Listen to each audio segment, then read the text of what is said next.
Assalamualaikum warahmatullahi wabarakatuh.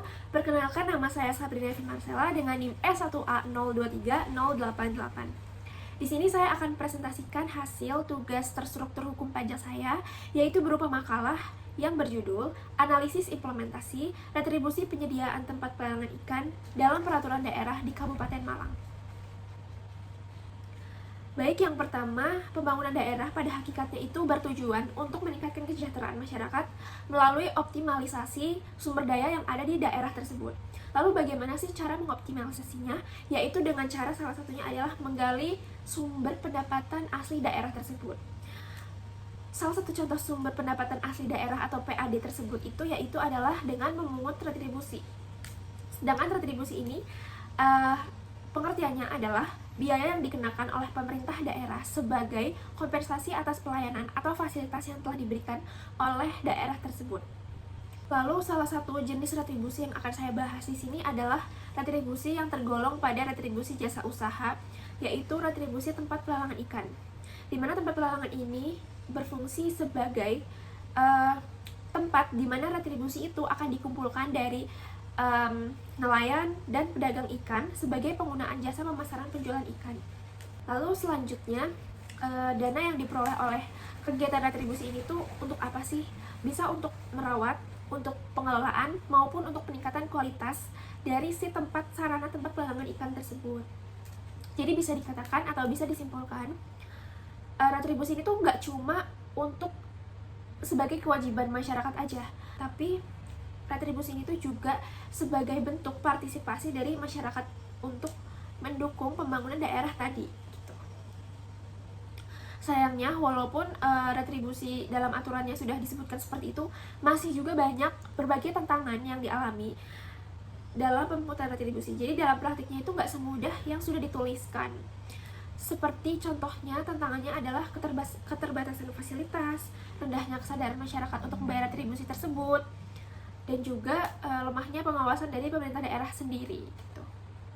Lalu selanjutnya saya akan bahas mengenai regulasinya di dalam Undang-Undang Hubungan Keuangan Pemerintah Pusat dan Pemerintah Daerah tersebut.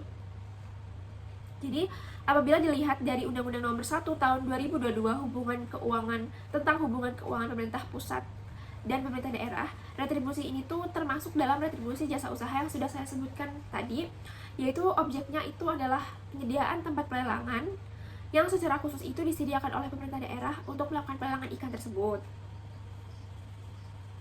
Lalu untuk wajib retribusinya atau orang yang harus membayar retribusinya itu siapa sih?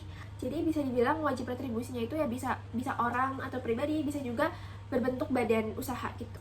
Di dalam Undang-Undang Nomor 1 Tahun 2022 HKPD ini tuh tidak mengatur secara spesifik tentang retribusi tempat pelelangan ikan ini.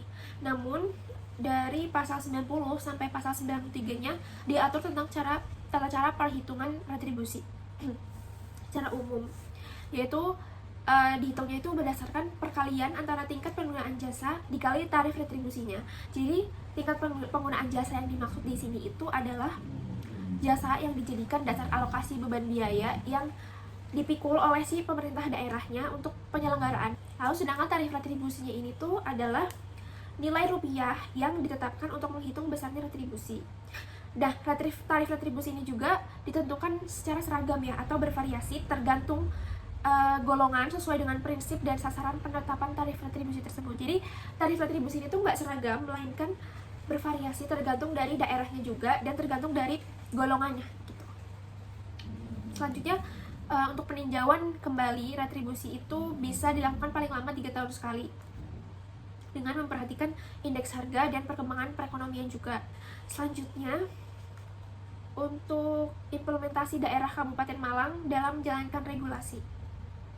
Jadi setelah saya riset, Kabupaten Malang ini tuh mempunyai beberapa peraturan daerah yang sudah direvisi juga. Jadi yang pertama itu ada Perda Nomor 8 Tahun 2003 tentang Anggaran Pendapatan dan Belanja Daerah Tahun Anggaran 2024.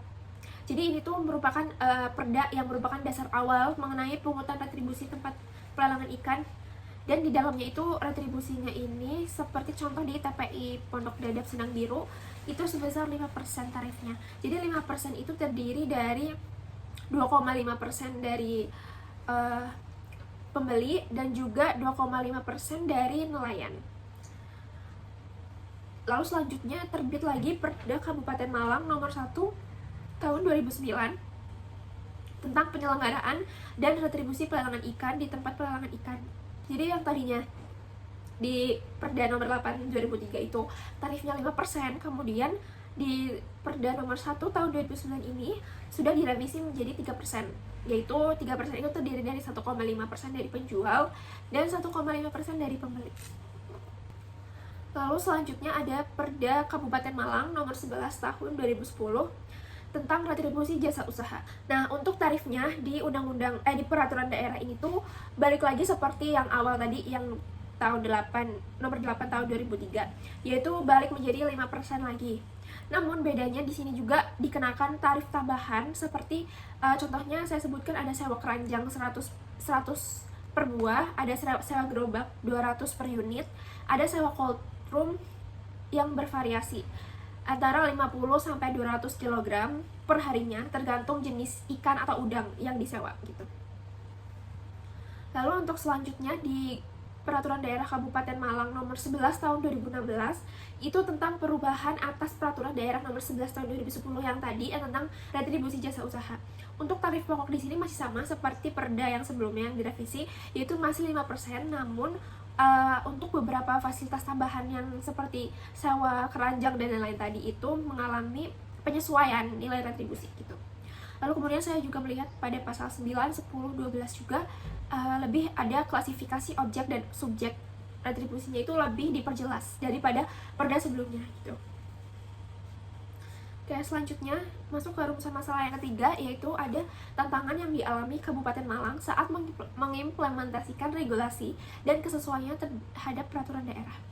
Untuk tantangan di sini, saya mengambil contoh dari Kabupaten Malang pada kasusnya yaitu sekitar 2024 atau 1 tahun lalu, di mana kasus ini tuh Kabupaten Malang ini tuh walaupun Kabupaten Malang ini bukan penghasil ikan tangkapan utama, namun banyak sekali TPI-TPI yang ada di Kabupaten Malang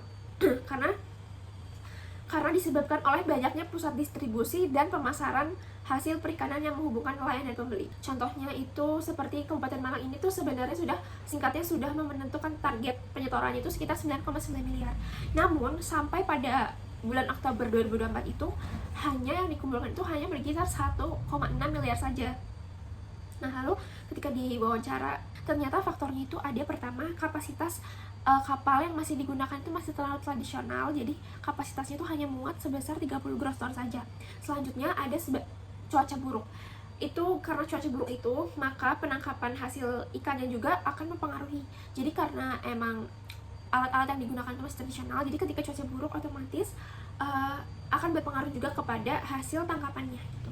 Lalu yang penyebab ketiganya adalah harga ikan yang cenderung menurun. Jadi dari unit pengolah ikan atau UPI juga itu sudah memberikan pemberitahuan bahwa emang permintaan ikan itu lumayan menurun sehingga harganya pun juga jadi turun gitu. Namun setelah saya riset, beberapa upaya juga sudah dilakukan oleh pemerintahan Kabupaten Malang, yaitu pertama adalah memberikan pelayanan terhadap kebutuhan solar nelayan.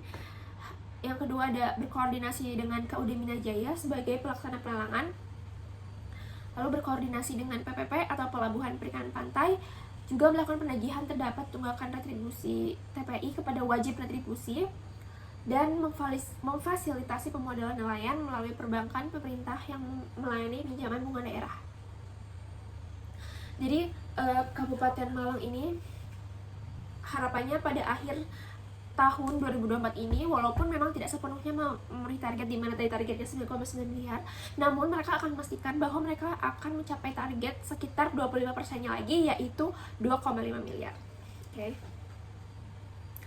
Lalu selanjutnya kesimpulannya adalah bahwa regulasi retribusi pelelangan ikan ini diatur dalam Undang-Undang Nomor 1 Tahun 2022 yang hanya memberikan ketentuan umum saja, tidak ada spesifiknya, sedangkan di Perda Kabupaten Malang lebih diimplementasikan melalui beberapa perda, yaitu seperti Perda Nomor 1 Tahun 2009, Perda Nomor 8 Tahun 2003, Perda Nomor 11 Tahun 2010, Perda Nomor 11 Tahun 2016 yang lebih memperjelas objek, subjek, serta penyesuaian tarif retribusi. Jadi yang paling terbaru. Namun dalam praktiknya juga masih sering dijumpai tantangan dan ketidakoptimalan dalam menjalankan retribusi seperti yang sudah saya sebutkan tadi. Lalu saran yang dapat diberikan oleh saya adalah mungkin memperbarui perda sesuai dengan Undang-Undang Nomor 1 Tahun 2022. Lalu yang kedua adalah regulasi tentang retribusi tempat pelelangan ikan dalam peraturan daerah lebih dijelaskan secara rinci agar mempermudah masyarakat untuk memahaminya. Segitu saja presentasi dari saya. Mohon maaf bila ada kesalahan kata. Terima kasih atas waktunya. Wassalamualaikum warahmatullahi wabarakatuh.